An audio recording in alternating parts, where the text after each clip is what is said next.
귀신 보는 여자친구의 소름 끼치는 실화괴담. 사귄 지 거의 한 달이 다 되어가던 시점에서 나는 친구들에게 여친 자랑을 끝도 없이 늘어놓았다. 정말 잘난 여자친구였으니까. 끝까지 믿지 않는 놈들에게 직접 보여주면서까지 인증했다. 그때까지는 세상 모든 것을 다 가진 기분이었다. 게다가 2002년 월드컵 시즌이라 무척 좋았었다. 그런데 내가 이 여자친구의 가공할 능력을 알게 된 역사적인 기념일인 5월 17일 금요일. 너무 충격적이어서 일기에 적어놨다. 오늘도 여친과 함께 집으로 돌아가는 길이었다. 당시 우리 동네는 시내 외곽에 흐르는 개천 건너편 동네의 윗동네였다. 나는 윗동네에 살았고 여친은 건너편 동네에 살았다. 시내와 가깝기 때문에 따로 버스를 탈 필요 없이 등하교는 걸어서 했다. 그런데 꽤 길고 큰 다리를 건널 때 갑자기 여자친구가 한가운데 지점에서 우뚝 서는 것이었다. 그것도 한참 동안이나 개천 하류 쪽에 있는 돌로 만들어진 징검다리를 바라보고 있었다. 내가 왜 그러냐고 묻자 여자친구는 아무것도 아니라며 가자고 했다. 참고로 내 여친의 성격은 상당히 시크했다. 청순색 시도도 중에서 도도가 제일 높았다랄까? 가끔 내가 공주님을 모시고 있는 게 아닐까 싶을 정도였다. 아무튼 이때부터 뭔가 이상했다. 계속 걸을 때마다 자꾸 징검다리 쪽을 보는 것이었다.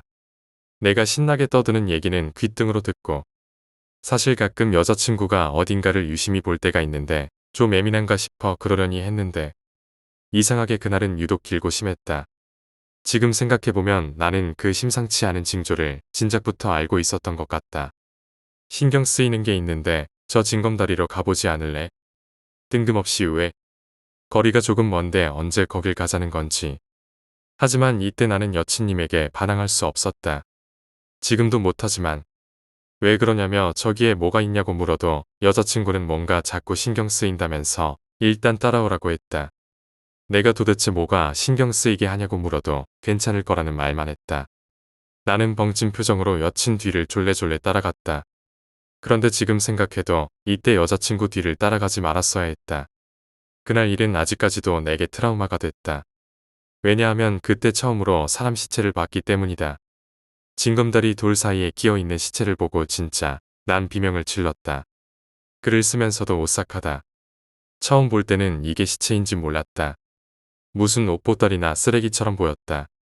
그래서 가까이 살펴보았는데 세상에 머리가 터진 사람의 시체인 것이었다. 나는 너무 놀라서 어버버하고 있을 때 여자친구는 시크하게 시체를 보더니 휴대폰으로 경찰에 신고했다. 그 시크한 표정은 아직도 잊을 수가 없다. 그런데 경찰들은 예나 지금이나 미성년자들의 신고를 장난으로 치부한다. 거의 1시간 동안 계속 전화를 걸고 나서야 경찰이 왔다. 순식간에 그 시체 주변이 엄청 소란스러워져서 우리 때문에 시체를 본 사람들이 급증했다. 여기저기서 욕설이 많이 들렸다. 고인에게는 죄송하지만 진짜 보자마자 욕이 자동으로 튀어나왔다. 이 주변은 비교적 인적이 드물어 가끔 운동하는 사람 몇 명 있었는데 잘 보이지도 않는 시체를 그들이 유심히 볼 턱이 없었겠지. 다 여자친구 덕에 시체를 발견하고 기겁을 하게 된 거다. 전날 비가 좀 온 후라 물살이 새서 그동안 시체를 발견하지 못했던 거였다. 왜냐하면 시체는 물살 아래 돌다리 사이에 끼어 흔들리고 있었지만 언뜻 보면 쓰레기처럼 보였기 때문이다.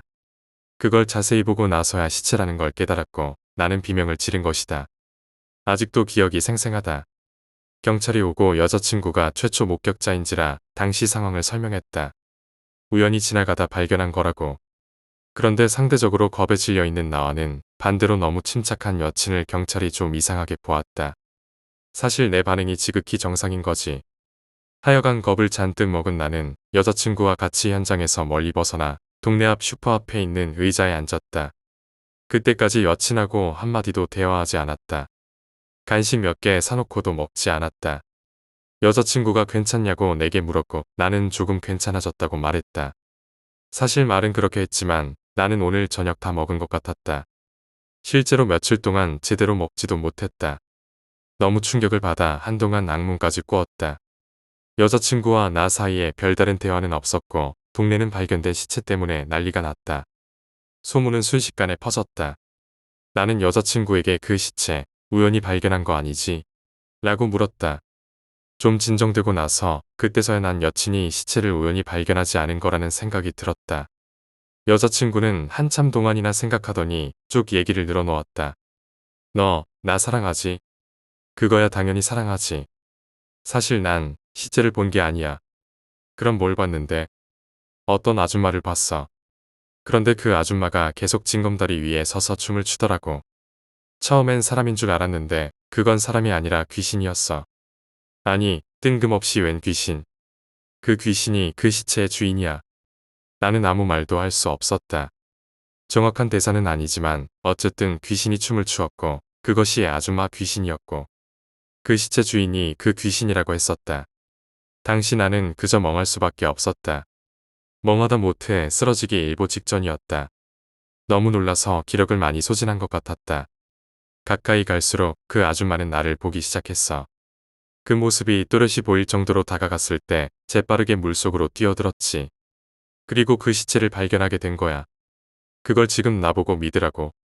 믿기진 않겠지만 결과적으로 그 아줌마 때문에 시체를 발견하게 된 거지. 너도 봤잖아. 여자친구가 진지한 눈빛으로 그렇게 말하니 나는 무척 혼란스러웠다.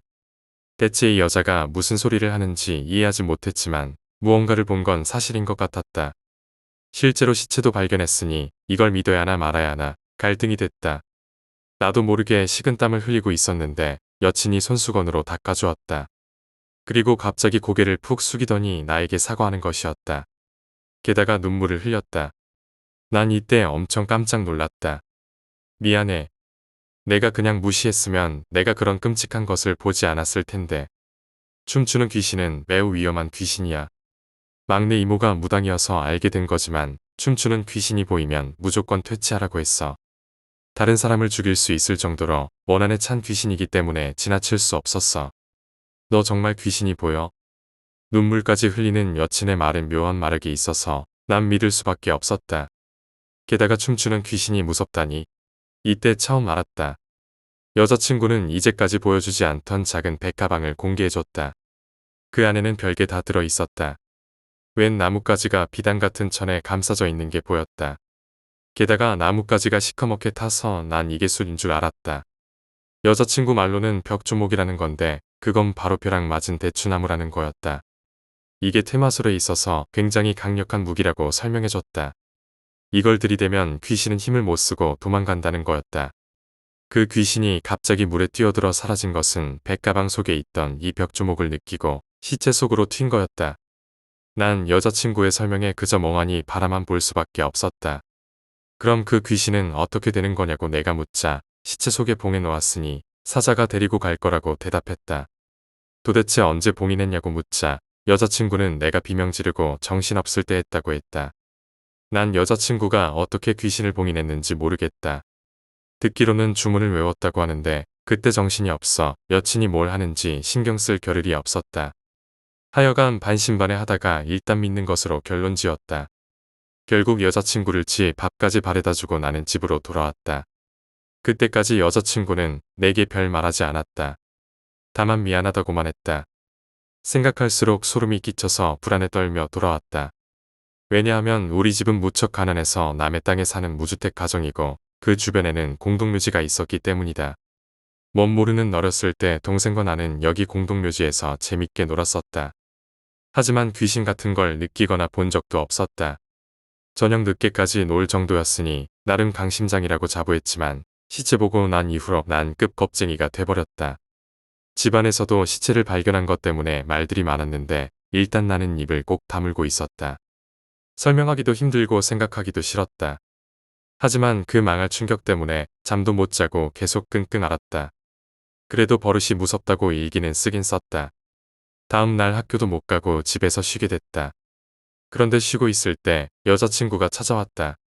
무주택 가정의 당시 거의 운막 수준의 집이었는지라 차마 여자친구에게 보여줄 수 없었는데 귀신같이 찾아온 것이었다. 가난에 찌든 모습을 보이기 싫어서 여자친구가 밖에서 부르는데도 열어주기 싫었었다. 하지만 결국 굴복하고 열어주었다. 대체 여긴 어떻게 알았어? 다 아는 수가 있지. 진짜 뭔가 보이긴 보이나 보구나. 가족 외에 내 비밀을 알고 있는 사람은 내가 유일해. 너라도 믿어줘야 하지 않겠니? 이렇게 말하며 미소 짓는 여친의 모습은 여신 같았다. 그런데 들어오자마자 거실을 둘러보더니 하는 말이 가관이었다. 여기 영령이 상당히 많구나. 10여 년을 살아오면서 여기 귀신 같은 건 전혀 느껴보지도 못했는데 이게 뭔 소리란 말인가. 하지만 이상하게 등골이 서늘해지거나 그러지 않았다. 왜냐하면 비록 집이 움막 같아도 무척 편안하고 좋았기 때문이다. 여자친구는 내 표정을 이해했는지 설명해 주었다. 좋은 영령들이야. 모두가 널 지켜주고 있어. 여기 공동묘지의 어르신들이지. 너한테 해로운 거 하나도 없으니까 안심해. 왠지 그럴 것 같았다. 포근한 느낌이 많이 들었으니 솔직히 귀신이 있다고는 생각지 못했는데 그런 반전이 있을 줄이야. 어쨌든 좋은 영령들이라고 하니 일단 안심은 됐다. 이후로 여친이 간호를 해주었는데 정말 행복했었다. 하루 정도 쉬고 나서 다시 펄펄해졌지만 밤마다 꾸는 악몽은 여전히 날 괴롭혔다. 이 일이 최초 경험이었다. 이때부터 내 인생에 귀신이 꼬이기 시작했다. 여자친구를 만나기 전까지 보이지 않던 귀신이 서서히 보이기 시작한 것이었다. 여자친구 말로는 비록 어르신들의 보호를 받고 있지만 자신을 만나게 되면서 영적인 능력에 교화된 거라고 했다. 얼마나 정신적으로 교감을 하는지에 따라 내게도 영적인 능력이 생기는 거라고 했다. 덕분에 귀신도 여러 보았고 사건도 참 많이 휘말리게 됐다. 하지만 그런 것을 모두 초월할 정도로 여자친구를 사랑했으니 다 내 팔자지. 어쨌든 이것은 겨우 전초전에 불과했다. 무서운 일도 허다하게 많았는데 그때마다 시크한 여자친구가 지켜줘서 지금까지 탈 없이 사귀고 있다. 이번에는 흉가 얘기를 해보겠다. 이 망할 흉가 때문에 고생한 거 생각하면 아직도 울컥한다. 아, 맞다. 그 시체에 대한 정확한 상황은 모른다. 단지 어머니가 말해주시길 노래방을 운영하는 아줌마였는데 내연남이 있었다고 한다. 그걸 안 남편이 화가 머리끝까지 나서 목 졸라 죽였다고 했다. 죽인 장소는 그 다리 위였다고 했다. 새벽이라서 목격자가 없었다. 우발적인 범행이라 놀란 남편은 그대로 아줌마 시체를 다리 밑으로 던졌고 머리가 터진 것은 그 때문이라고 한다. 자백하면서 쉽게 잡혔지만 난 아직도 그 순간을 잊을 수가 없다. 생전 처음 보는 시체 때문에 무척 놀라 한동안 멍한 상태로 지내야 했지만 마침 프랑스와의 평가전에서 아주 재미있는 경기를 펼친 국가대표 선수들 덕에 기분이 좀 많이 풀어지던 때였다. 그러니까 그 일이 있은 후 한 2주 정도 지났던 때였다.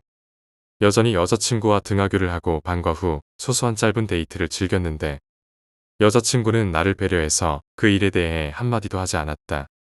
그리고 괜히 귀신 보인다고 놀리거나 그러지 않았다. 나를 자상하게 배려해주는 멋진 내 여자친구였다. 하지만 그것도 오래가지 못했다. 때는 5월 28일 화요일이었다. 월드컵 개막식이 코앞으로 다가온 시점에서 온 나라가 어수선하고 들떠 있었다. 무엇보다 시내에 외국인들이 무지 많아서 구경도 하고 했다. 이날도 어김없이 동아리 활동을 하는 여자친구를 교문 앞에서 음악을 들으며 애틋하게 기다리고 있었다. 이젠 웬만한 선배들이 날 알아봤다. 내가 좀 만만한 인상이라 여자친구가 아깝다고 지저대는 인간들이 좀 있었다. 여자친구에게 대시했다가 차인 것들이 어디 승리자한테 지저대는지. 나는 그 선배들에게 별다른 대꾸도 하지 않았다.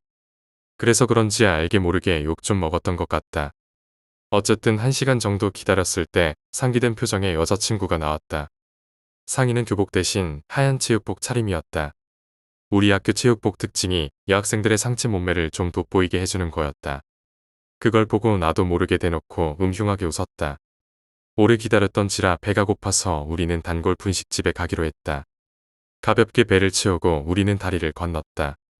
징검다리는 그날 이후 한동안 경찰이 지나다니지 못하게 했는데 이제는 자유로워졌다. 하지만 사람 시체가 발견된 다리를 누가 지나가겠는가? 아무것도 모르거나 소문이 어두운 사람들이나 지나가지. 나 같은 사람은 2번 다시 그 징검다리를 이용하지 못했다. 가까이 가는 것도 혐오스러웠다. 여자친구와 재미있게 수다를 떨며 어느덧 여자친구가 사는 동네에 다다랐다. 여자친구에게 인사하고 가려는 순간 여자친구가 내 팔을 붙잡았다. 도도하면서 가끔 웃는 것이 매력인 여자친구가 급정색하면서 무게를 잡는 게 아닌가. 여자친구는 뭔가 이상하다며 혹시 친구들과 어디 가기로 했냐고 내게 물었다. 나는 뜬금없이 무슨 소리냐고 그런 약속 잡은 거 없다고 말했다. 여자친구는 그럼 다행이라며 혹시 어디 가게 된다면 거절하고 집에만 있으라고 내게 당부했다. 나는 여자친구에게 설마 또 뭔가 보이냐고 물었다. 이쯤 되니 슬슬 불안해졌다. 내게 이런 소리를 하는 건 그때 이후 처음이었다. 하지만 여친은 확답을 주지 않았다. 아마도 그것까지는 모르는 것 같았다. 안 좋은 예감이 들어 내게 그렇게 얘기한 것이었다. 그날 이후 새가슴이 된 나는 또 쭈뼛거리며 집으로 도망쳤다. 이젠 늦은 시간에 공동묘지 근처도 지나지 못한다. 그래서 집에 들어갈 때는 무조건 돌아서 들어갔다. 어르신들을 보니 아니게 서운하게 했다. 내 남동생과는 사춘기 때문에 싸우긴 했지만 근본은 좋은 놈이라 내가 잘해줬다. 성인이 된 지금은 싸가지가 없어지긴 했지만 남동생 놈과 라면을 먹으며 텔레비전을 시청하고 있었다. 이때 시간은 8시. 5월이라 좀 쌀쌀했다. 우리 집은 움막이라서 초인종 따윈 없었다. 그냥 문 두들기면 나가야 하는 거였다. 한창 재미있게 보고 있었는데 어떤 놈이 문을 두들겼다. 그래서 나가봤더니 동네 불알 친구 두 놈이었다. 친구 1이라고 하겠다. 지금은 연락이 안 되지만 그 당시에는 학교는 달라도 여전히 친한 놈들이다. 친구들이 술 마시러 가자며 아주 좋은 자리 찾아냈다고 했다. 난 사실 술하면 환장하는 놈이었다. 물론 학창시절 때나 그랬지만 지금은 술에 입대면 큰일 난다. 어쨌든 이젠 여자친구에게 혼난다. 당시 술을 무척 좋아했던 나는 여자친구의 충고 따윈 발칙하게 잊어버리고 당장 졸래졸래 따라갔다. 그런데 이놈들이 우리 동네 건너편 산기슭으로 가는 게 아닌가. 어두워서 솔직히 굉장히 무서웠는데 친구들이 있는지라 가까스로 참았다. 그런데 도착한 장소가 흉가였다. 이 망할 놈들이 어른들에게 들키기 싫어서 아주 음침한 장소를 고른 것이었다. 게다가 이미 먼저 도착한 다른 애들도 있었다. 전부 동네 친한 친구, 누나, 형들이라 총 인원이 8명 정도 됐다. 가서 보니 소주, 맥주에 간식까지 작정하고 무더기로 사온 것이었다. 그런데 하필이면 이런 데서 술을 마실 생각을 하다니. 램프가 5개 정도 돼서 무척 밝았기에 그다지 무섭진 않았다. 일단 술 마시면 나도 자제가 안 되니 그딴 건 생각하지 않기로 했다. 한창 술자리가 무르익어갈 무렵이었다. 내 친구 놈들은 술 마시면 개가 되거나 자빠져 자던가였다. 하지만 나는 술주정이 되게 예쁘다고 했다. 취하면 방실방실 웃고 애교가 많아지기 때문이었다. 그것 때문에 동네 누나들이 많이 예뻐해줬다. 이날도 여지없이 나는 미친놈처럼 웃었다. 그런데 사건의 발단이 이 주둥이 때문이었다. 왠지 여기 좀 으스스한데 무서운 얘기 같은 거 없어요? 글쎄, 잠시만 생각해보고. 이런 곳에서 무서운 얘기하면 좀 그렇지 않니? 이렇게 누나들이 한마디씩 했다. 누나, 여기서 술 마시는 것 자체가 무서운 거 아닌가요? 평소에는 귀엽기라도 했지만 지금 보니 너 좀 무섭다. 그러게, 오늘따라 소름 끼치네. 크크 자꾸 웃음이 터져 나오는 걸 어떡하라고. 크크 내가 나오는 웃음을 참으며 겨우 말했다. 그러자 이 미친놈아, 그만 쳐웃어라고 친구들이 소리쳤다. 욕 좀 먹긴 했지만 웃음이 나오는 걸 어쩌라고. 어쨌든 대체 무슨 용기가 샘솟았는지 그 흉가에서 내가 무서운 얘기를 해달라고 졸라댔다. 뭐 누나들이 해준 얘기라고 해봐야 흔하디흔한 것들이라 적당히 장단 맞추고 무서운 척도 좀 해줬다. 하지만 덕분에 분위기는 좀 싸해졌다. 금세 분위기를 전환시키기 위해 재미있는 이야기를 했다. 문제는 형일이었다. 갑자기 자리에서 벌떡 일어나더니 흉가 뒤뜰로 가는 것이었다. 처음에는 오줌 마려워서 볼일 좀 보러 가나 싶었는데 한참이 지나도록 안 오는 거였다. 그래서 좀 걱정이 됐다. 내가 형을 찾으러 가자고 하자 친구들은 대수롭지 않게 오줌 싸러 가서 사라진 게 한두 번이냐고 넘겼다. 누나들은 내 친구들의 빈정거림이 듣기 거슬렸는지 나에게 형을 같이 찾으러 가자고 했다. 하지만 내가 무서워서 못 간다고 하자 다른 친구도 해서 셋이서 형을 찾으러 가게 됐다. 2층 집의 마당도 넓었다. 우린 그 마당에서 술판을 벌인 거였다. 후레쉬 들고 뒤뜰로 갔는데 그 뒤뜰에는 우물이 있었다. 그런데 형일이 그 우물 주변을 뱅글뱅글 도는 게 아닌가. 그런데 술 마시면 용감해진다고 나는 그걸 별로 이상하게 생각하지 않았다. 취해서 머리가 돌았나? 왜 자꾸 돌아? 쟤 좀 이상하지 않냐? 왜 저러지? 술에 취해서 저러는 거라니까. 원래 술에 취한 사람은 안 하던 짓도 하는 거야. 이렇게 말하면 나는 형일에게 다가갔다. 그런데 이 인간이 뭐 하냐고 물어도 대답도 없는 것이었다. 그저 우물 주위만 뱅글뱅글 돌 뿐. 이쯤 되니 나도 슬슬 무서운 느낌이 들었다. 그래도 좀 센 척을 했기에 나는 형이를 붙잡았다. 그런데 거짓말처럼 그렇게 돌려고 애쓰던 형일이 딱 멈춘 것이었다. 그런데 갑자기 축 늘어졌다. 뭐야, 이건 하고 있는데 기약하는 비명소리가 내 귓방망이를 후려치는 것이었다. 나 진심 심장이 입으로 튀어나와 발리 댄스를 추는 줄 알았다. 화들짝 놀라 뒤를 돌아보니 아니, 이놈들이 죽자 사자 도망치는 게 아닌가. 게다가 후레쉬는 친구 삼이 들고 있었다. 결국 어둠 속에 나와 축 늘어진 형일이 버려진 것이었다. 사람이 어둠 속에 있으면 극도로 무서워진다. 온몸에 소름이 쫙 돋아서 도망치려고 했는데 형이를 참아 버릴 수 없었다. 응급처치 방법도 모르던 때라 어떻게든 형이를 들쳐매고 뒤뜰에서 낑낑대며 나왔다. 형의 키가 185였기에 질질 끌려온 거나 다름없었다. 앞마당의 상황은 정말 가관이었다. 무서웠던 기분도 어느 정도 가셨다. 누나이는 누나일의 품에 안겨 오열을 하고 있었고 친구 삼은 미친 듯이 소주와 맥주를 들이키는 게 아닌가. 어리둥절한 누나일과 친구일, 이 사는 대체 뭔 일이냐며 내게 물었다. 나도 왜 저러는지 모른다고 대답한 후 일단 형이를 돗자리에 눕히고 누나이와 친구 삼을 진정시켰다. 친구 삼은 너무 술을 마셔서 그대로 뻗어버렸다. 이는 분명히 현실 도피한 것 같았다. 결국 누나이에게 물어봤다. 분명히 귀신이었어.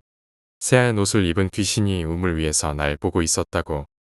이렇게 누나이가 말하자 눈물 콧물 범벅이 된 누나이의 설명에 누나일과 친구일, 이 사이 표정이 창백해졌다. 그건 나도 마찬가지였다. 여자친구를 통해서 귀신에 대한 존재를 어느 정도 믿게 된 나는 그것에 대단히 민감해졌었다. 가뜩이나 오열하고 난리가 난 것인데 귀신까지 봤다고 하니 아무리 강심장이라도 무섭지 않으면 그건 정말 사람이 아닌 거였다. 쌓여진 분위기 속에 친구의 이까 용감하게 지들이 확인하러 간다고 후레쉬를 들고 가버렸다. 일단 누나들을 보호해야 하기 때문에 나와 친구 사는 자리를 지켰다. 그런데 이 씨발놈들이 한참이 지나도록 고지 않는 게 아닌가. 친구사가 용기를 내서 찾으러 가보겠다고 했을 때 누나이가 팔에 매달려 말렸다. 하지만 친구의 이가 걱정돼서 일단 나와 누나일이 가기로 했다. 누나이는 친구사의 품에 안겨서 울기만 했다. 그런데 설마 이 두 사람이 훗날 결혼하게 될 줄 이때 상상이나 했겠는가? 그것도 속도 위반으로. 참고로 3살 차이였다. 누나일과 팔짱을 끼며 뒤뜰로 갔다. 혹시나 했는데 역시나 이놈들이 우물 주위를 뱅글뱅글 돌고 있었다. 와, 진심 소름이 쫙 끼쳤지만 그냥 갈 수도 없어서 다가가려고 했는데 누나일이 비명을 지르는 게 아닌가. 이때 제대로 놀라서 엉덩방아를 찍고 대굴대굴 굴러버렸다. 누나일은 뒤도 안 돌아보고 도망쳤다. 나는 너무 무섭고 아파서 결국 꺼이꺼이 울보가 되고 말았다. 한참 우는데 친구의 이는 여전히 뱅글뱅글 돌고만 있었다. 갑자기 열이 확 치솟았다. 그래서 친구의 이를 건드렸는데 이 망할 놈들이 또 축 늘어지는 거 아닌가. 그래서 또 낑낑거리며 두 놈을 앞들로 옮겼다. 생각을 해봐라. 고1짜리가 눈물 콧물인 채로 서럽게 낑낑거리며 친구의 이를 옮기는 모습을. 이제 멀쩡한 놈은 나와 친구사가 전부였다. 누나의 이는 친구사의 양쪽 팔을 잡고 울고불고 난리였고 나머지 놈들은 죄다 뻗어버렸으니 정말 난감한 상황이었다. 대체 이거 뭐냐? 넌 또 왜 울었어? 이젠 나도 모르겠다. 상황이 이렇게 되니 이쯤 되면 무섭지도 않았다. 어른들이 무섭긴 했지만 어쩔 수 없었기에 전화하기로 했다. 걸리면 두들겨 맞을 테지만 지금 그게 문제가 아니었다. 네 놈 중 3놈은 기절해 있고 한 놈은 술에 떡이 돼서 뻗어 있었다. 여자 둘은 징징대며 친구사에게 매달려 있고 이건 어른들이 와서 해결해줘야만 하는 문제였다. 그래서 전화를 걸었는데 아니 핸드폰 배터리가 몽땅 방전되었다. 게다가 갑자기 추워져서 모두가 부들부들 떨었다. 그때였다. 누나의 이가 갑자기 또 비명을 지르는 것이었다. 목이 쉬어서 낮은 음이지만 나와 친구사를 간 떨어지게 만들었다. 진심 무서워 죽는 줄 알았다. 누나의 이가 머리를 무릎에 파묻으며 손가락으로 흉가 2층을 가리켰다. 친구사가 2층을 봤는데 이놈도 갑자기 비명을 지르는 것이었다. 돼지 멱다는 소리를 있는 대로 지르는데 와 진짜 미치는 줄 알았다. 결국 나 빼고 전부 뻗어버렸다. 나도 무심결에 2층을 보았는데 아무것도 없었다. 아니 대체 이년놈들이 뭘 보고 저렇게 비명 지르고 울고불고 난리인지 모르겠다. 하지만 귀신 같은 게 보이지 않더라도 분위기가 너무 무서웠던지라 나는 어쩔 줄 몰랐다. 믿었던 친구사도 거품을 물고 쓰러진지라 일단 밑으로 내려가서 도움을 청하려고 했다. 뒷동산 수준이기에 동네와는 그리 멀지 않았다. 달밤에 이게 뭔 짓인지 싶을 정도로 나는 미친 듯이 뛰어내려갔다. 사람이 궁지에 몰리면 초인적인 힘을 발휘한다는데 진짜 내가 딱 그랬다. 하지만 재수없게 나무 뿌리에 걸려 한 10m 정도 미친 듯이 굴렀다. 이때 내 왼쪽 관자놀이 부근이 찢어져서 아직도 흉터로 남아있다. 진심 이렇게 화딱지나면서도 무서운 경우는 시체 목격 이후 처음이었다. 그때 사람이 보여서 살려달라고 외쳤다. 진짜 진심 이렇게 처절하게 외친 적은 이때가 처음이었다. 어두워서 잘 보이진 않았지만 그 사람은 내 목소리를 듣고 달려와줬다. 놀랍게도 여자친구였다. 이건 분명 운명적인 만남이었다. 여자친구를 보자 진짜 서럽고 무서웠던 감정이 한꺼번에 폭발하여 또 꺼이꺼이 울었다. 내 여자친구가 부드러운 손길로 내 등을 토닥여줬다. 난 그 틈을 타서 여친 가슴에 얼굴을 파묻었다. 가슴 감촉을 느껴본 것도 이때가 처음이었다. 어떻게 알고 온 거야? 예감이 좋지 않아서 너 찾으러 온 거야. 근데 내가 여기에 있는 줄 어떻게 알았어? 내가 어디에 있든 난 반드시 찾아낼 수 있어. 여자친구의 말을 듣고 진심 기쁘고 사랑스러웠다. 어떻게 찾아낸 건지 모르겠지만 그 말이 날 얼마나 안심을 시켜줬는지 모른다. 여자친구는 그대로 산에 올라가려고 했다. 비록 새가슴에 울보지만 여자친구를 지키겠다는 명목으로 뒤따르려고 했는데 여자친구가 내 머리를 쓰다듬어주며 어른들과 같이 올라오라고 했다. 내키진 않았지만 여친이 그렇게 말하니 일단 나는 동네방네 돌아다니며 어른들을 끌어모았다.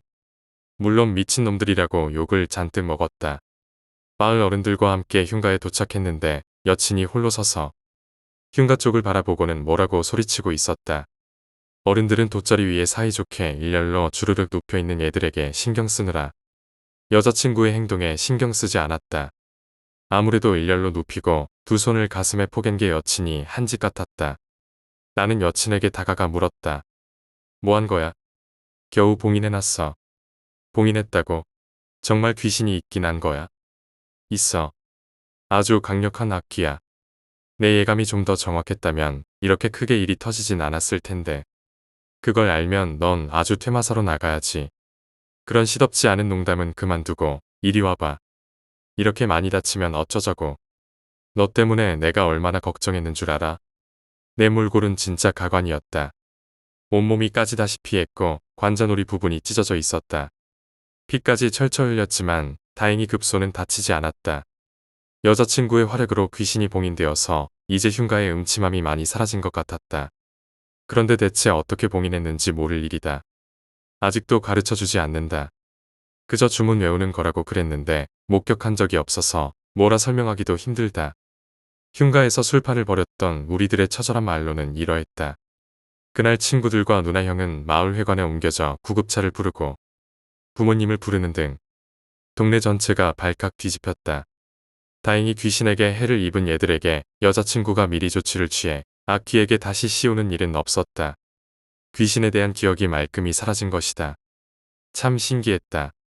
그 난리를 모른다니. 자기들 딴에는 술 마시고 정신을 잃은 것 같다고 말했다. 다만 어른들에게 물리적으로 뒤지게 얻어터져야만 했다. 다행히 난 환자였던지라 한 소리 듣다가 끝났다.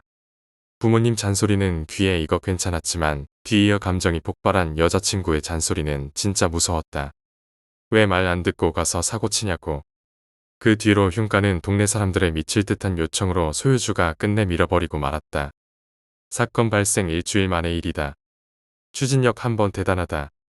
나중에 여자친구에게 듣기로는 이 흉가에 매달아 죽은 악귀가 찾아오는 사람들에게 해코지를 하는 것이라고 했다. 실제로 화를 당한 사람이 여럿 있다고 했다. 그런데 이상한 게 왜 다른 애들은 전부 귀신을 봤는데 난 왜 귀신의 귀자도 보지 못한 것일까? 그건 어르신들이 너를 보호하기 때문에 귀신에게 해를 입지 않은 거야. 볼 수도 없고 느낄 수도 없지. 그런데 나는 진심 소름 끼치고 무서웠는데 그거 귀신의 존재를 느낀 거 아니야? 여자친구는 그건 내 심리적인 착각이라고 말했다. 분위기에 휩쓸리면 사람은 쉽게 공포에 빠지니까. 시체 목격 당시 좀 거리감을 느끼던 마음이 이 일을 계기로 눈 녹듯이 사라졌다. 나를 찾으러 거기까지 와준 이 여자, 나는 이 일을 계기로 여자친구를 더욱 사랑하게 됐다. 얼마나 고마운지 모른다. 다만 이 고마움을 느끼기 전에 난 이 흉가 일을 생각하면 아직도 울컥한다. 그 개고생을 했으니 내가 두 번 다시 흉가 근처로 가겠는가. 정말 폭풍 눈물을 흘린 건 그때가 처음이었다. 여자친구의 능력을 알게 된 이후로 내게 이딴 일만 생기는지 알다가도 모를 일이다. 게다가 이번 건 흉가와는 비교도 되지 않을 정도로 졸라 무서웠다. 흉가가 그냥 커피면 새벽의 골목길은 TOP라고 할까? 내 생에 제일 무서웠던 베스트 5의 5위 정도 된다. 최초로 내가 귀신을 목격한 에피소드이기도 하다. 어르신들 덕분에 그냥 잡기 정도는 보이지 않았지만 이번 1화에 나오는 귀신은 어르신들의 힘으로도 어쩔 수 없는 무서운 존재였다. 그런데 솔직히 그게 꿈인지 현실이었는지 잘 구분이 안 간다. 게다가 기억도 드문드문이라 각색을 좀 많이 했다. 어쨌든 본론으로 들어가겠다. 감격의 16강 진출. 그리고 6월 18일 날 붙은 이탈리아와의 경기는 내 생애 최고의 경기라 할 수 있겠다. 개인적으로 6월 22일 날 붙은 스페인과의 승부차기보다 훨씬 더 대단한 일이라고 생각한다. 연장 승부 끝에 짜릿한 역전 하지만 그 두 경기를 집에서만 본 게 좀 흠이었다. 여자친구가 사람 많고 시끄러운 곳을 극도로 싫어하는지라 광화문 가자는 내 소원을 쿨하게 무시했다. 결국 여자친구 가족하고 우리 가족이 모여 응원했기에 부모님들끼리도 제법 친해지셨다. 이건 아주 긍정적인 일이었다. 어쩌면 여친은 이걸 노린 걸지도 모른다. 따님을 제게 주세요. 닥쳐라. 내 이놈 너 따위에게 내 금지우겹을 줄 성식푸냐. 내 눈에 흙이 들어가도 허락하지 못한다. 이놈아. 장인어른이 말씀하시는 이런 사극시추도 있었다. 나보고 여자친구를 데리고 살지 않으면 뼈와 살을 분리하겠다고 길길이 날뛰시던 분이 처음엔 이랬었다. 나와 친구 A, B, C는 스페인전이 끝난 다음 날 일요일 저녁 7시에 만나 호프집에서 술을 마셨다. 이때는 온 나라가 축구에 미쳐 있었던지라 미성년자들이 호프집에서 술을 마셔도 누구도 터치하지 않았다. 오히려 더 마시라고 서비스해줬다. 사실 호프집에 당당히 들어갔던 것은 우리들이 사복을 입고 있으면 남들이 성인으로 보기 때문이었다. 어쨌거나 우리는 대 이탈리아 전 경기와 스페인 전 경기의 재방송을 보면서 신나게 닭을 뜯고 맥주를 들이켰다. 나는 술 무지 좋아하는 놈이었고 친구 A, B, C도 마찬가지였다. 우리들의 주 화제는 당연히 축구였다. 어딜 가도 축구 얘기뿐이었다. 그럴 수밖에 없었다. 생각해봐라. 우리나라가 4강에 올라가다니 이게 말이 되는가? 내가 좋아 죽으려고 하자 내가 축구 얘기를 하려고 하면 여자친구는 그 예쁘고 고운 손으로 내 주둥이를 틀어막았다. 어쨌든 이 친구 새 놈하고 주거니 받거니 하며 맥주를 마시는데 친구 A가 대뜸 9시까지는 집에 들어가야 한다고 했다. 밤샐 것도 아니고 다음날 학교 가야 하기 때문에 쭉 내는 시간은 9시로 정했다. 그런데 친구 A 녀석은 유독 말이 없고 꽤 피곤해 보이는 기색이었다. 하지만 크게 신경 쓰지 않았다. 미리 말하지만 우리는 술을 좋아할 뿐 양아치 같은 그런 부류는 절대 아니었다. 친구 B, C는 전교 50등 안에 들 정도로 머리 좋은 놈들이었다. 난 100등 되고 친구 A는 200등 돼. 그래도 난 중위권에 든다고 자부하고 있었다. 앞에 말했다시피 내 주둥이에 알코올이 들어가면 자동적으로 쳐 웃게 된다. 계속 크크거리며 분위기를 업했다. 호프집 안에는 많은 사람이 있었는데 갑자기 어떤 등치 좋은 아저씨가 골든벨을 울리겠다는 거였다. 우리는 누아 감사합니다. 형님은 복 받으실 거라며 많이 얻어 마셨다. 재방송임에도 너무 기분이 좋다나? 결국 우리는 9시까지 술을 무진장 얻어 마셨다. 학생 주제에 몸을 못 가눌 정도로 취한 건 절대 아니다. 가볍게 취해서 기분이 무척 좋은 상태였다. 친구 B, C는 집이 반대 방향이라 먼저 헤어졌고 나와 친구 A는 방향이 같았기에 함께 걸었다. 친구 A는 되게 얌전하고 깔끔한 녀석이었다. 이 녀석과 인연이 상당하다. 초등학교 때부터 지금까지 거의 같은 반이었다. 그래서 불알 친구보다 더 친한 녀석이다. 그런데 최근 이놈의 표정이 매우 시무룩하게 변했고 야위어진 것이 좀 마음에 걸렸었다. 학교에서도 항상 기운이 없었다. 어느 날 갑자기 그랬던 거였다. 술을 마시는 내내 표정도 밝지는 않았다. 물론 웃기는 했지만 내가 보기에는 인위적인 것 같았다. 그래서 물었다. 하여간 모든 일의 시작과 근원은 이 주체할 수 없는 호기심과 주둥이 때문에 발생하는 것이다. 요새 무슨 일 있냐? 얼굴에 다 써 있어. 너 무슨 일 있지? 혹시 좋아하는 여자에게 고백했다가 차였냐? 차라리 그런 것이라면 얼마나 좋겠냐? 우리 집에 좀 들렀다 갈래? 뭐하러? 할 얘기가 있으니까. 너 설마 커밍아웃 하는 거냐? 졸라 심각했던 표정이 내 농담으로 다소 풀어졌다. 그런데 친구 A는 집이 가까워질 때까지 말 한마디도 하지 않았다. 내가 혼자 실컷 떠들었는데도 불구하고. 그런데 이놈 집은 주택가에 위치해 있는 그 근처에 골목길은 음침한 구석이 좀 있었다. 처음 녀석 집에 놀러 갔을 때 세상에 이딴 골목이 있냐며 친구 B 씨랑 투덜거리기도 했었다. 혼자 다니면 뭐라도 튀어나올까봐 가슴 졸일 정도로 어둡고 조용했다. 남자인 내가 꺼림칙할 정도인데 여자들은 오죽하겠는가. 어쨌든 친구 A의 집으로 들어갔다. 옛날 구식 빌라지대라서 집집마다 더덕더덕 붙어 있었다. 알 사람은 알만한 집이었다. 친구 A의 집은 반지하였다. 그래도 깔끔함을 자랑하는 놈이라 집도 무척 깔끔했다. 친구 A는 부모님하고 따로 살았다. 두 분 다 지방에 계셨다. 나도 이놈 부모님 뵌 건 손에 꼽을 정도였다. 난 녀석의 방에서 플스투를 플레이하며 놀았다. 그런데 할 얘기가 뭐야? 너 혹시 귀신이 있다고 생각해? 뜬금없는 질문에 멍해졌다. 뭐라고 대답해야 할지 심히 갈등이었다. 귀신이 있냐고? 그걸 나한테 묻는 거냐? 가공할 능력과 포스를 가진 여자친구가 내 곁에 있는데 귀신의 존재를 부정하는 것은 참으로 웃기는 일이었다. 하지만 문제는 난 귀신의 귀자도 본 적이 없다는 것이다. 물론 이때까지는 뜬금없이 뭔 소리냐? 뭐, 난 있다고는 생각해. 한 번도 본 적 없지만. 그래, 그렇구나. 그런데 갑자기 그런 걸 왜 물어? 그게 나 요새 귀신에게 시달리고 있어. 시달리다니. 이 골목길 말이야. 되게 음침한 건 너도 알 거야. 며칠 전부터 계속 기분 나쁜 여자 웃음소리가 들려왔어. 자정만 지나면 그게 꿈인지 현실인지 아직도 분간하지 못하고 있거든. 이쯤 되니 나는 슬그머니 종료 버튼을 누르고 친구 A가 하는 말을 경청했다. 자고로 귀신도 보지 못하는 주제에 귀신을 무서워하는 것이 바로 나였다. 나는 여자친구 덕에 새가슴 울보가 되었다. 가뜩이나 돌아갈 때 저 음침한 골목길 지나야 하는 내겐 레알 소름 돋는 얘기였다. 처음엔 웃음소리가 희미했어. 그래서 난 누가 골목길을 지나면서 웃고 있나 싶어 별로 대수롭지 않게 생각했어. 그런데 하루하루가 지날 때마다 웃음소리가 점점 가까워지더라고. 순간 온몸에 소름이 확 돋았다. 이 미친놈아, 나 그런 얘기 졸라 싫어하거든. 너 나 집에 못 가게 하려고 일부러 짓걸리는 거지. 나 지금 심각하다. 진심이야. 그것 때문에 돌아버리기 직전이야. 그거 혹시 스토커 아니야? 꼭 귀신 짓이라고 단정할 수 있냐? 요새 별 미친 것들이 다 있잖아. 꼭 귀신 짓이라고 단정할 필요는 없었다. 하지만 귀신이 아니길 바란 건 오히려 나였다. 친구 A인 녀석의 얼굴 표정이 무척 심각해졌다. 이젠 집 안에까지 들어오기 시작했는데 너 같으면 삼짓이라고 생각하겠냐? 그렇게 웃으면서 문 닫는 소리도 없이 들어올 수 있겠냐고. 사람이 집 안까지 들어온다고. 깜짝 놀랐다. 여기서 갑자기 핸드폰 음이라도 터진다면 기절할 것 같았다. 그래. 계속 들어온다고. 매일 밤 그 웃음소리를 내며 집 안까지 들어오는데 이제 곧 거실을 지날 것 같아. 내 방까지 계속 가까워지고 있어. 아마 하루 이틀이면 그 귀신 모습을 볼지도 몰라. 그것 때문에 무서워 미치기 직전이야. 그러면 여기서 빨리 나가야지. 어디로 가라고? 그야 친구 집이라든지. 그 귀신이 거기까지 쫓아오면.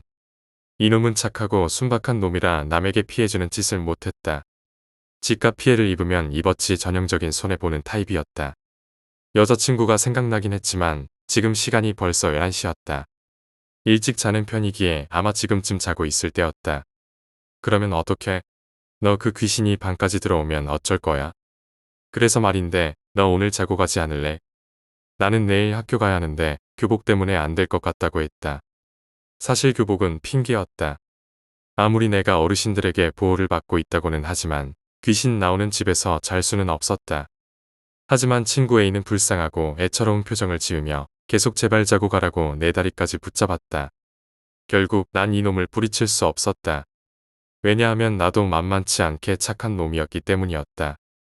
손해볼 타입에 나도 포함이다. 다만 여자친구가 있어서 좀 다를 뿐이지. 일단 부모님에게 전화를 해서 아침 일찍 교복 가지러 간다고 설명하고 난 친구 A의 집에서 자고 가기로 했다. 친구 A는 나를 든든한 원군이라고 생각한 모양이다. 그런데 실체는 내가 너보다 훨씬 겁쟁이인걸. 나와 친구 A는 나란히 침대에 누웠다. 친구 집에서 자보는 건 정말 오랜만인 것 같았다. 하지만 불편하긴 했다. 움막이긴 해도 역시 우리 집이 편하지. 나는 시종일관 시계만 봤다. 이놈 말로는 자정의 웃음소리가 들려온다고 했다. 그런데 긴장 속에 기다리던 찰나의 자정은 싱겁게 지나가 버렸다. 웃음소리든 뭐든 전혀 들려오지 않았다. 나와 마찬가지로 긴장한 채 잠들지 못하고 있던 친구 A는 무척 얼굴이 환해졌다. 너 혹시 나랑 같이 자려고 뻥친 거 아니야? 그런 끔찍한 소리 하지 마. 그것보다 그 웃음소리가 들리지 않아서 속이 다 시원하네. 진작 너나 다른 놈들 부를 걸 그랬어. 괜히 마음고생했잖아. 그리고는 친구 A는 안도의 한숨을 내쉬었다. 에휴, 아무래도 내가 이 새끼한테 속은 듯 싶었다. 하지만 은걸. 갑자기 16비트 화음에 내 은은한 벨소리가 들려오는 것이었다. 평소 들으면 좋은 음인데 지금 들으니 갑자기 졸라 소름 끼쳤다. 아직 안 자나? 누군데? 마이 걸프렌드. 너 여기서 염장 지를 거면 당장 나가라. 다리 붙잡고 애걸할 때는 언제고. 일단 난 여자친구와 통화를 했다. 그런데 대뜸 여자친구가 한다는 소리가 이거였다. 너 지금 거기 어디야? 귀청 떨어지겠다. 너 집 아니지? 그렇지. 거기 다른 곳이지. 집 아닌 거 어떻게 알았어? 왜, 집에 곧바로 들어가지 않았어? 아니, 친구 놈이 자고 가라고 해서. 난 이 여자, 가끔 진심 무섭다. 내가 어딨는지 기가 막히게 알아맞히는데. 솔직히 내 몸 어딘가에 도청기나 위치 추적기라도 달아놓은 것 같았다. 그런데 여자친구의 목소리가 무지하게 흥분된 기색이었다. 이쯤 되니 갑자기 무서워졌다. 너, 딴 사람 말 듣지 말고 무조건 내 말만 들어. 왜 그러는데? 당장 거기서 나와. 당장. 빨리 나와. 나오라고. 시간이 없으니까 당장 나오라고. 평소 도도하고 시크한 여자친구가 맞나 싶을 정도로 몹시 흥분되고 화를 내고 있었다. 덕분에 무지하게 쫄은 나는 일단 옷을 챙겨 입었다. 이거 수상한데. 너 여친 전화 받고 어디 가는 거야? 친구 A가 음흉하게 웃었다. 너무너무 안타깝게도 아직 자네가 생각하는 거기까지 가진 못했다. 일단 친구 A가 괜찮은 듯하니 빨리 나오라고 성화인 여자친구의 전화를 끊지 않고 나는 그대로 집 밖으로 나왔다. 골목길의 풍경이 가관이었다. 그런데 인간적으로 이건 너무한 거 아닌가? 세상에 이렇게 무서운 골목길이 있다니 이건 저번 흉가 때보다 훨씬 무서운 분위기였다. 자정이 넘은 시간이라 인적은 없었고 으스스하고 기분 나쁜 느낌만 계속 드는 거였다. 휴대폰에서 내 여자친구가 고함을 질러댔다. 빨리 뛰어. 넌 안 들리겠지만 내 핸드폰에서 웃음소리가 터져 나오고 있다고. 빨리 뛰어. 온몸의 털이 곤두서는 느낌과 식은땀이 등줄기를 타고 내려오기 시작했다. 여친은 계속 귀신 웃음소리가 들린다면 하더러 거기서 도망치라고 고래고래 소리를 질렀다.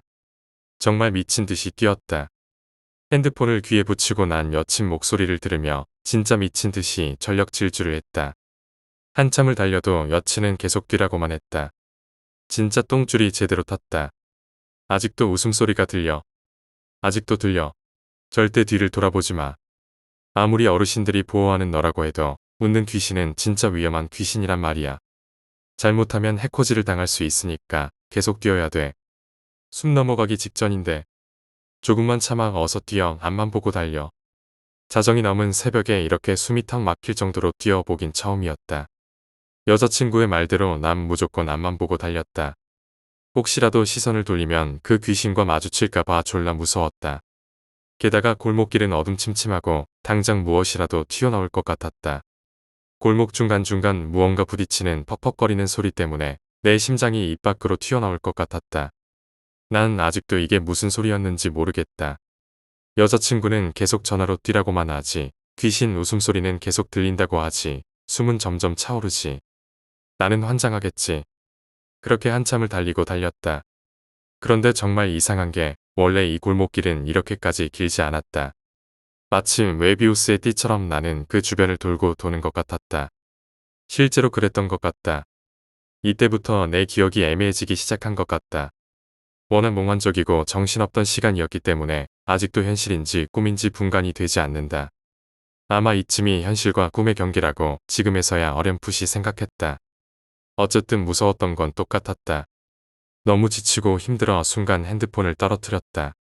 그 때문에 여자친구와 통화가 끊겼다. 숨이 턱턱 막혀 담벼락에 몸을 기대고 잠시 쉬었다. 귀신이고 나버리고 숨 막혀서 내가 먼저 죽겠다 싶었다. 그런데 맞은편 담벼락에 체구가 작은 여자가 고개를 푹 숙이고 나처럼 등을 기대며 서 있었다. 순간 숨이 턱 막히는 것 같았다. 여자는 고개를 들더니 뒤까지 찢어진 입을 크게 벌리고 나를 보며 미친 듯이 웃기 시작했다. 내 기억은 여기서 끊겼다. 그리고 눈을 떠보니 나는 친구 A의 방 침대에 누워 있었다. 거실에서는 친구 A가 아침밥을 준비하고 있었다. 친구 A는 일어나 있는 나를 보고 씩 웃었다. 괜찮냐? 괜찮은 것 같은데. 그런데 내가 왜 내 집에서 자고 있냐? 내가 좀 걱정돼서 나가봤는데 골목 한가운데에 쓰러져 있더라고. 내가 쓰러져 있었다고. 진짜? 그래, 내가 얼마나 걱정했는지 알아? 네 여친한테 자초지종을 설명하느라 진땀 뺐다. 뭐라고 설명했는데? 술을 너무 처마셔서 쓰러졌다고. 그러게 작작 마시지. 멀쩡한 것 같더만 역시 취해 있었어. 이놈은 내가 취해서 쓰러진 거라고 생각하는 것 같았다. 혹시 그 귀신이 나타나거나 하지 않았어? 그런 건 없었어. 아무래도 내가 심하게 착각했던 것 같아. 별것도 아닌 걸 가지고 그동안 조카 마음고생만 했네. 아무래도 이놈은 내가 간밤에 뭘 겪었는지 모르는 눈치인 것 같았다. 아니, 그게 정말 현실인지도 모르겠고. 생각해보니 이놈을 괴롭히던 그 웃음 귀신이 타겟을 나로 변경한 것 같았다. 귀신인지 뭔지를 본 건 이때가 처음이었던 것 같다. 골목길에서의 질주 당시에는 난 정말 오줌을 지릴 정도로 무서웠는데 지금은 애매모호한 기분이었다. 다만 몸에 땀 냄새가 나서 기분이 나빴다. 그 찢어진 입의 여자는 수년이 지난 지금도 간간히 기억나 오싹하게 만든다. 이거 하나만은 분명 기억한다. 그런데 그게 현실에서 본 것인지 꿈속에서 본 것인지 잘 분간이 안 간다는 것이다. 하지만 여자친구의 말을 들으면 내가 실제로 본 것 같기는 하다. 어쨌든 사랑스러운 여친의 얼굴이 떠오른다. 어제 그렇게 고래고래 소리를 질렀는데 목이 쉬지 않았을까 걱정되었다. 그래서 여친에게 전화를 걸었다. 자고 있지 않을까 했는데 다행히 여친은 금방 전화를 받았다. 그런데 목소리 톤은 무척 뾰족했다. 게다가 피곤한 것 같은 목소리였다. 너 하마터면 귀신의 씨일 뻔한 거 알아? 그랬던 것 같기도 한데 잘 모르겠어. 그런데 혹시 그 귀신 모습 봤어? 입이 찢어지고 체구가 작은 여자였어. 베이지색 바바리 코트를 입고 있었던 것 같은데. 결국 사고를 쳤구나. 너 잘 들어. 오늘 학교 가서 조퇴하고 우리 집으로 와. 나도 조퇴할 테니까. 꼭 그래야 돼. 웃는 귀신의 특징이 뭔지 알아? 그 귀신의 실체를 봤다는 건 이미 씌어졌다는 증거야. 하지만 난 멀쩡했다. 대체 뭐가 씌어져 있는지 모를 일이었다. 하지만 여친은 매우 심각해 보였다. 믿기 싫으면 마음대로 해. 대신 밤마다 웃음소리를 들어야 할 거야. 당장 명령에 따르겠습니다. 그 일이 또 벌어진다면 난 진짜 미쳐버릴지도 모른다는 생각이 들었다. 통화는 그것으로 끝이었다. 나는 여자친구의 명령대로 학교를 조퇴했다. 여친도 조퇴를 해서 일찍 집으로 돌아왔다. 나는 여친 집 앞에 기다리고 있었다. 여친이 무척 반갑고 보고 싶어서 안으려고 했다. 그런데 여친은 날 밀쳐내고는 인상을 잔뜩 구기며 한마디 했다. 당장 떨어져. 순간 나는 벙쪘다. 귀신이 보인 모양이다. 그 귀신 내 옆에 있어. 계속 웃어대서 시끄러울 정도야. 그리고 너만 보고 있어. 와, 대낮인데 온몸에 소름이 쫙 끼칠 정도로 펄쩍 뛰었다. 다행히 여자친구는 어르신들이 있어서 귀신이 옆에만 있을 뿐이지 쉽게 해코지를 못한다고 했다. 다만 그 귀신의 힘이 강해지는 시간인 자정에는 어르신들로도 어쩔 수 없다는 것이었다. 세상에서 가장 무서운 귀신의 유형 중 하나가 바로 이 웃는 귀신이라고 했다. 춤추는 귀신, 웃는 귀신, 손만 있는 귀신, 목 없는 귀신. 검은 옷을 입고 있는 귀신 유형이 대단히 위험하다고 여친이 설명해줬다. 그리고 이것들보다 더 무서운 것은 이 특징을 조합한 귀신이라는 것이다. 예를 들면 춤추며 웃는 귀신 같은 것처럼. 세상에 이런 기준이 있을 줄은 꿈에도 몰랐다. 웃는 귀신의 특징은 그냥 웃는 게 아니고 입이 크게 찢어진 채로 미친 듯이 웃어대는 것이다. 그 입으로 사람 전기를 먹는다고 했다. 그런 것들은 딱 봐도 뭐 이런 미친년이 다 있나 싶을 정도로 심하게 웃는 것이다. 내가 본 그 귀신도 그렇게 웃어댔다. 여자친구는 어제 내가 처한 위험을 알아차린 건 꿈을 통해서 알게 되었다고 했다. 내가 입이 찢어진 채로 미친 듯이 웃었다는 것이다. 어쨌든 유형들 중에 가장 위험한 것이 바로 내게 달라붙은 웃는 귀신이라는 것이다. 춤추는 귀신을 쉽게 쫓았던 벽주목으로도 힘들다고 했다. 그래서 여자친구는 날 집에 들이지 않고 가까운 공원 벤치에 앉게 했다. 여자친구는 곧 이 근처 절에 계시는 법력 높은 스님이 올 거라고 했다. 그런데 누나가 부탁해서 오시는 거야. 우리가 찾아가야 되는 게 아니고. 귀신이 잘도 절까지 따라가겠다. 너 때문에 내가 얼마나 와달라고 사정했는지 알아? 이럴 줄 알았으면 어제 미리 집에 빨리 가라고 전화했어야 했는데. 그런데 내가 안 갔으면 친구 A가 좀 위험하지 않았을까? 위험하긴 했겠지. 하지만 난 내가 더 걱정이었단 말이야. 그것도 하필이면 웃는 귀신과 연관될 게 뭐야? 이제 보니 말하는 여친의 예쁜 눈 밑에 검은 그림자가 있다는 것을 알아차렸다. 나 때문에 밤새 한숨도 못 잔 것이 분명했다. 내색하진 않았지만 날 걱정하는 여친의 마음은 진심이었다. 그래서 난 더욱 미안했다. 왠지 나 최근 본의 아니게 사고만 치고 다니는 것 같았다. 1시간 정도 지나자 인상 좋으신 중년 스님이 오셨다. 그것도 웬 두루마기를 들고 오셨다. 스님은 복명 스님이라고 했다. 복명 스님과 여친은 서로 간에 공손히 합장을 했다. 나도 어설프게나마 합장을 했다. 복명 스님은 날 보더니 자상하게 한번 웃으시고는 한 말씀하셨다. 그런데 푸근한 인상과 다르게 말투는 되게 호탕하셨다. 참 더럽게 고생할 상이네. 하필이면 그런 위험한 잡기에 시이다니. 자네 수양 좀 쌓지 그러냐. 너 때문에 애인이 자주 울게 생겼다. 여자친구가 팔자련이 한다고 대답하자. 다행히 너를 지키는 영령들이 많으니 어렵지 않게 쫓아낼 수 있을 거야. 힘내도록 해라. 애인 고생시키지 말고.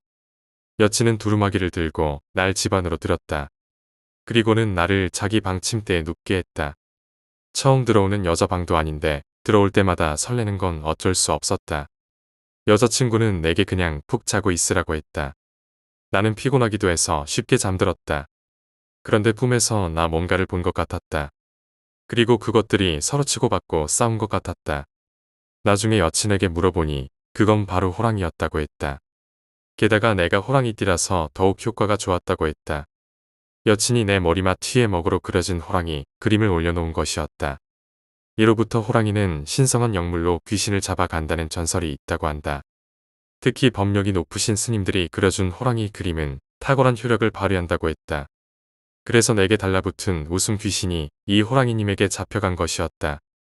그리고는 여친은 호랑이 그림을 그대로 앞마당에서 태워버렸다고 한다. 그 웃음 귀신이 그 그림 속에 갇힌 거라고 했다.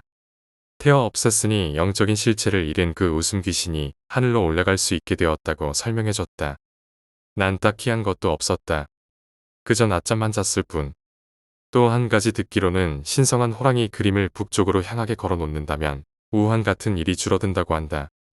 뭐 미신이긴 하지만 내가 실제로 겪어보니 단순히 미신이라고 치부하기에는 신기한 일이 너무 많았다. 무사히 웃음 귀신을 떼어내고 나는 다시 일상으로 돌아갔다. 처음 시체를 목격한 것부터 시작해 흉가에서 참 개고생도 해보고 이제는 꿈이었는지 현실이었는지 좀 분간하기 애매한 새벽의 골목길 괴담까지. 나 점점 겁쟁이가 되어가는 것 같다. 그래도 예쁘고 사랑스러운 여자친구가 곁에서 지켜주고 있으니 무섭다고 해서 마음이 흔들리거나 그러진 않았다. 그리고 호랑이 그림은 참 신기한 구석이 많은 것 같다. 뭐 미신이라 치부해도 상관없지만 그 그림 덕에 내게 붙은 귀신이 사라졌다고 하니 분명 좋은 것이다.